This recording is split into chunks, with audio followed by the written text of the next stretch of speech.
Hi, my name is Luke Pettit and welcome to my latest version of the Rock Maker. This version is 1.8.3 and I've made a number of changes to it.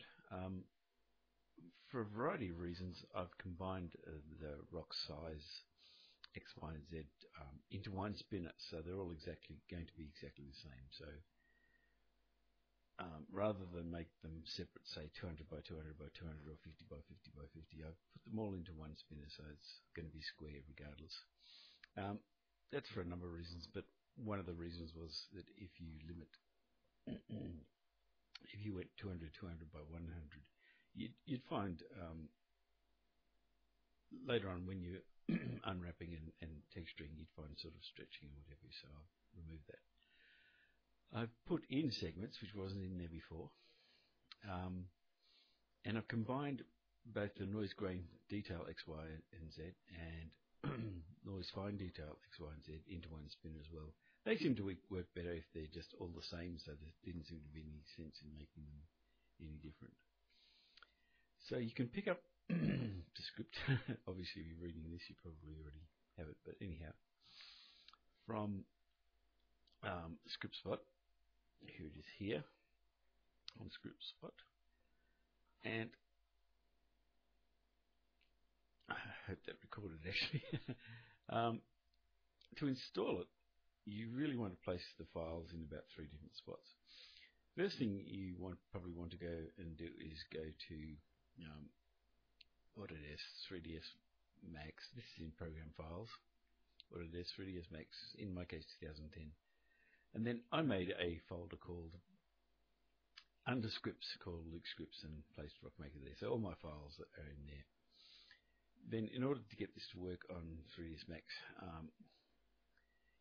you can do a number of things. You can place the MCR, the macro, into under UI, go into macro scripts and place it in here. You can also take the MS file from where it is there now already. You could leave it there if you want, it really doesn't matter. And place it in standard scripts here. The icons, if you're going to use the MCR file, need to go into the icons folder here. The material, rock mat, needs to go wherever your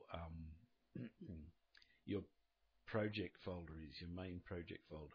In my case, it's the My Documents 3ds Max, and that's the first project that folder that Max automatically adds when you first load it.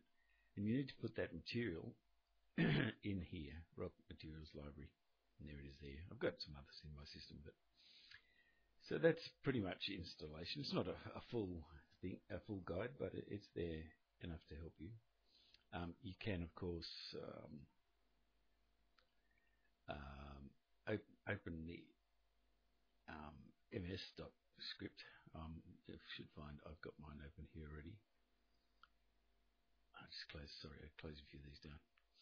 There's the rock. If you open this particular script and you just want to run it once, you can go Tools, Evaluate All, and it will pop up. So I do it. There it is there.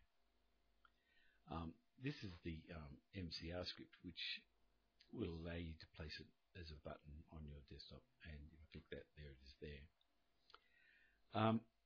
Some of the things I've changed in here.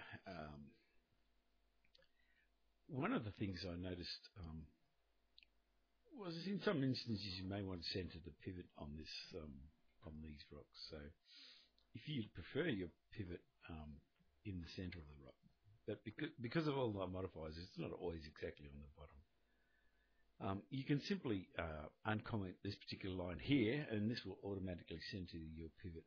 You then need to obviously save your file again back to its location. But if you want, just delete those 2 lines. I'm not going to do it in this particular instance, so I'm going to uncomment them again by putting 2 dash lines there. I changed the FFD box to a 4x. It's actually FFD box, and it defaults to 4x4x4. But I've set it up so it goes 2x2x2, which is what the default was before. But I'll show you a bit later on exactly why I've done that. the location of the script when it starts is I've designed it for my screen naturally, but if you don't like its position, you can either delete these last two numbers or change them. So 135 is how far from the top, and 1525 is how far from the left-hand side. So obviously I'm running a fairly large monitor, 1920 by whatever it happens to be, 10 or 12, I can't recall exactly the size. But anyhow, I'm sure you get the drift. I'm sure you understand that. My adult brain refuses to give me information exactly when I need it, so we're all going to have to live with that. So if you just prefer this script to open in the middle, simply delete those two and don't forget to save the file again. Or you can adjust those to suit your own system. Okay, I've sort of lightly run through those. Well, let's just close this down. These rocks I have in the scene at the moment were made with the old version, so you can see the FFD is 2x2x2. And what I just wanted to show you here is why I added the segment spinner in this particular rock. If you go through its parameters, you find its length, height, and width are all at 50. Its segments are down to 2 from 5. 5 is the normal, but in this particular case I made them 2. Then if you go to Turbo Smooth, you find there's no iterations, except for render iterations. And there's some other changes on here simply to make it the shape it is. This next rock is exactly the same with a few minor changes. So it starts off exactly the same. But the Turbo Smooth is now, its iterations is now up to 2. And then the other details are exactly the same. And here is the high poly version of it. And this does have the new FFD modifier, 2x2x2. And once again, I'll come back to that. But it's pretty much standard, except for height is 50, length segments, so there's a lot more detail. Is to 5. Turbo Smooth is back to its default, which is 4 and 6 when rendering. And the rest are pretty much the same as the others. So if I hit render, let me just hit render. Okay, I just pause it and hopefully I'm back. And as you can see from these, because of the render iterations at all 6, you get a very similar sort of rock. Obviously the last one with all that detail is the most with the detail. And then there's obviously the middle, and the bottom rock is fairly small. So what you can actually do is, let me just close a few things down here so I've got a bit more room. Let's get the track bar, get rid of the track bar, I'll get Alt W, and I'll get rid of the grids. And actually I'll bring the grids back, because this is what I wanted to show you. If you center each particular rock, and I've just written a little script that will allow me to do that, just make my life a little bit easier rather than right clicking on these buttons down here. And you zoom in and have a look through, you can see that you can now project from the high poly to any other version you've got in here. So you can make high poly and low poly at the same time. I'm kind of hoping you find that pretty handy thing to do. Let me just undo a few things here and prove a point. I'll prove something to you. Come on. There we go. And I've got the statistics on here. So rock 1 is polys 48, tris 48, edges 144, and verts 26. Here's the total next to them here. The next one is obviously getting a bit bigger, 768, 2,304, and 386. And this one here, it really starts to blow out your scene. I do have another scene state saved here somewhere. And this file, hopefully, this next file is hopefully going to be, oh, that's right, that's a new rock, so it's not saved. But anyhow, this file should hopefully be with the in the zip file. And if I just pause and render, so back these were the rocks in the original file. Let me just zoom up, and the details are above them at the moment. And my computer and Max is struggling a little bit trying to move these things around, simply because it's getting on in years. But as you can see, these are both, their details are written down here anyhow, but this is another low detailed rock. But it shows up very nicely when rendered.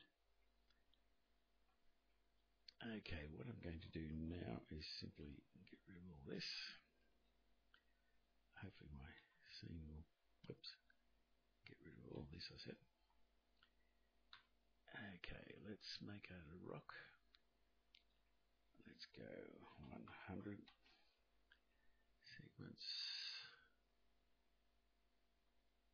2 iterations, 2 strength,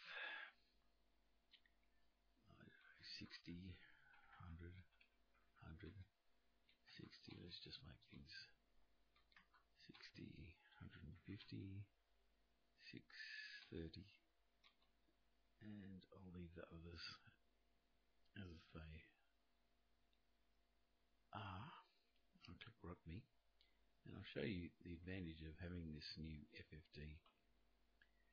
So here's our rock with all those settings, and I'll just do a quick render. Hopefully it won't take as long as the others do. There we go. This seems pretty heavy. So it's a fairly detailed rock, as you can see. And I'll leave the other video on, so in the other video you'll see why this FFD is, or can be so handy. So you can stretch things and make all sorts of, weird and wonderful shapes. One of the things I did find was that